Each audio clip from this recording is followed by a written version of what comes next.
Éric Roland, bonjour. Bonjour. Vous signez demain un ouvrage intitulé 16 recettes pour le poisson-lion, que ce soit en papillote, en courbouillon, en nacra ou en nuggets. J'en passe, hein. C'est quand même 16 façons de déguster le fameux poisson-lion. Oui, le fameux, vous pouvez le dire, il est fameux. Ouais, il est fameux, il nous fait du tort ce poisson. Alors, il fait du tort bien involontairement pour lui, et puis c'est un petit peu de la faute à l'homme, mais il y a des moyens pour remettre les choses dans l'ordre.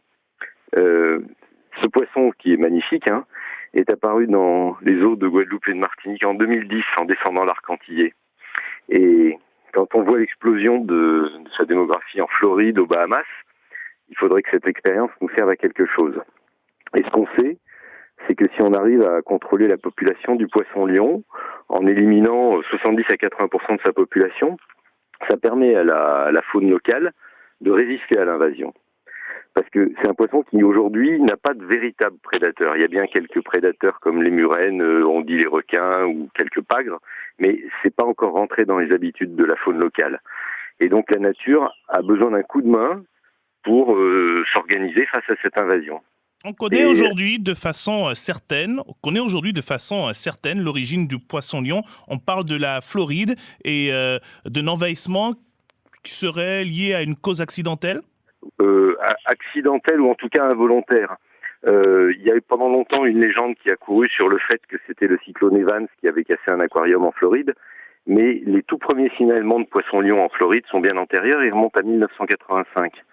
Et en fait, l'hypothèse la plus vraisemblable qui n'est plus contestée, c'est que probablement des aquariophiles ont trouvé ce poisson un beau jour trop encombrant dans leurs aquariums.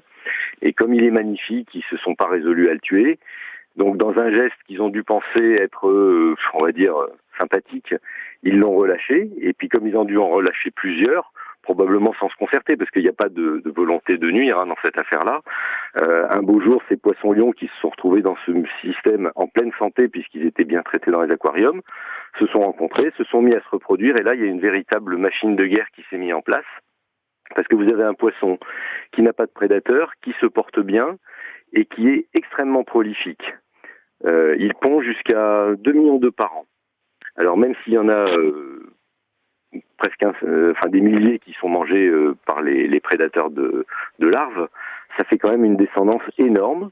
Et avec les courants marins, l'effet du vent, tous ces petits poissons-lions ont commencé à coloniser le bassin caribéen en descendant par l'arc antillais et en faisant le tour à l'ouest par le Mexique et l'Amérique centrale.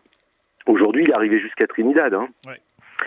Et donc on sait que ce poisson-lion va descendre le long des côtes de l'Amérique du Sud jusqu'à ce qu'il trouve une eau dans laquelle il ne puisse pas vivre, c'est-à-dire de l'eau à 13 degrés. Mais donc on sait qu'il peut arriver jusqu'au Brésil. Donc il y a vraiment besoin de faire quelque chose parce qu'il est extrêmement vorace, il est taillé comme un prédateur, il mange tout ce qui se présente à lui. Quand il est petit, il mange des petits crustacés ou des petits crabes ou des petits coquillages. Et dès qu'il devient plus grand, il peut avaler des poissons qui font jusqu'au tiers de sa taille. Alors c'est vous dire s'il en avale. Et surtout, il a une croissance très rapide. Et au bout d'1 an, il est fertile. Et la machine de guerre avec les 2 millions d'œufs par an peut se reproduire.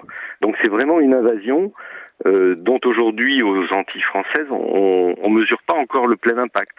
Par contre, on sait, par l'expérience des Américains, ce qui nous attend d'ici 10 ans. Et donc, on sait qu'il faut réagir. Et pour réagir, la meilleure façon, c'est de rendre à la nature le coup de main qu'elle attend de nous, puisque c'est nous qui sommes... Enfin, nous, pas les gens des Antilles françaises, je parle de l'homme. C'est à nous de l'aider. D'ailleurs, il y a un slogan qui a pris le comité des pêches que je trouve formidable. Ils disent « Bas la nation fausse ». C'est-à-dire que c'est à nous de le pêcher pour le manger. Et là, je pense que les gens ont un petit effort éco-citoyen à faire en le goûtant une fois. Dès lors qu'ils l'auront goûté une fois, je suis sûr qu'ils y reviendront. Ce livre, Éric Roland, rentre donc, on l'aura bien compris, dans une démarche clairement identifiée, qui est une démarche éco-citoyenne. Ah oui. Le poisson-lion, mangez-le, c'est aider à la lutte anti-envahissement. Comment les services concernés par le traitement du phénomène, services de l'État, collectivités, associations, particuliers également, comment apprécient-ils ou pas l'arrivée de cet ouvrage? Je rappelle, votre ouvrage concerne des recettes pour manger le poisson-lion. Alors, cet ouvrage proprement dit, déjà, moi, je l'ai fait sur une initiative purement personnelle et on va dire éco-citoyenne, parce que ça n'a pas vocation à être un prix Goncourt. Je suis avant tout, du moins, chasseur sous-marin. Et quand j'ai vu cette invasion de poissons-lions, j'ai décidé de ne plus chasser les autres poissons et de me consacrer uniquement aux poissons-lions. Et comme j'aime faire de la cuisine, j'ai fait ce livre de recettes pour essayer de donner envie aux gens de faire comme moi. Voilà.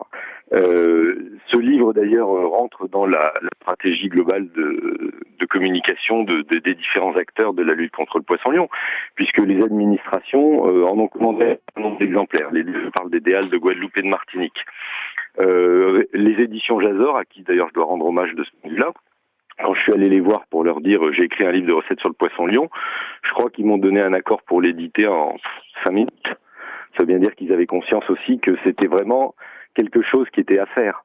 Et aujourd'hui, donc, le livre est disponible chez Jazor. Il va être diffusé progressivement dans pas mal de librairies. Et il faut que les gens l'achètent pour se donner des idées de recettes.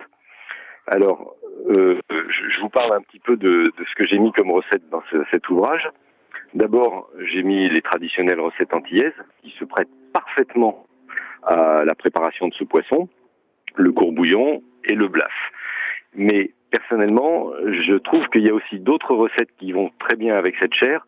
Il faut que je vous dise 2 mots de la chair d'abord. Elle se tient bien, elle est savoureuse, elle est fine et elle a un petit goût délicat qui mérite de ne pas être trop masqué par des épices. Alors Éric Roland, alors que vous parlez de la chair du poisson, il faudrait également que dans cet ouvrage, on trouve des illustrations commentées de comment nettoyer, le découper, l'utiliser même, et prévenir ces piqûres concernant donc le poisson-lion. C'est bien détaillé. Hein. Après la préface, il y a vraiment des explications sur... Vous trouverez des consignes pour le nettoyage du poisson et également ce que je ne souhaite à personne en cas de piqûre. Mais vraiment, pour se piquer aujourd'hui avec un poisson-lion, il faut le faire exprès parce qu'on est prévenu. Ce poisson-lion, il peut très bien se tenir par la tête comme n'importe quel poisson et avec une bonne paire de ciseaux, les épines ne résistent pas longtemps. Et dès lors qu'il est débarrassé de ses épines, c'est un poisson absolument inoffensif comme tout autre poisson.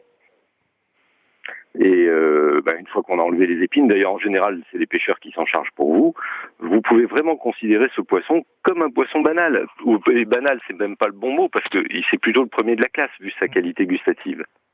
Alors une fois découpé, détaillé, nettoyé, bien sûr le préparer à la sauce que l'on veut. Je disais 16 recettes pour le poisson-lion, c'est le titre de cet ouvrage.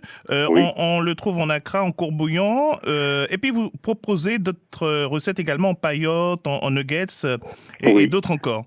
Oui, alors on peut... Par exemple, les enfants, je pense qu'ils s'amuseront beaucoup à le manger en nuggets. Quand vous avez un beau poisson-lion, vous faites des petits morceaux de la taille d'un nugget, tout le monde connaît les nuggets, hein. Vous le panez et vous le faites frire, mais très peu de temps, jusqu'à ce que la panure soit dorée, et vous dégustez ça avec une petite sauce créole, ou même une petite mayonnaise si c'est des enfants, ou à l'apéritif avec un petit punch. Vous êtes sûr d'avoir un succès garanti. Surtout si vous donnez à vos invités des épines de poisson-lion nettoyées pour les piquer. Là, vous allez faire sensation. Parce qu'il faut savoir que le venin du poisson-lion est thermolabile. Ça veut dire qu'en fait, c'est une protéine qui est détruite dès qu'elle est exposée à une source de chaleur de plus de 45 degrés. Alors, quand vous avez nettoyé votre poisson-lion, les grandes épines du dos, qui sont celles qui sont venimeuses quand il est vivant, et même quand il est mort d'ailleurs, et même quand il est congelé, vous les mettez dans de l'eau, dans un verre et au micro-ondes 3 minutes.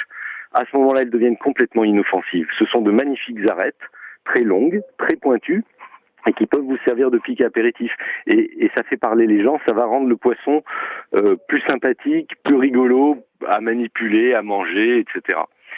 Il y a une chose aussi que je veux dire qui va sans doute intéresser les auditeurs, c'est que des études aux États-Unis ont montré que cette chair de poisson-lion, c'était du concentré de protéines. C'est un poisson qui n'est pas gras du tout. Il est plein d'antioxydants. Ça fait partie des poissons qui rentrent tout à fait dans un bon régime alimentaire. Et si vous mangez ce poisson-là, forcément vous faites du bien à votre organisme.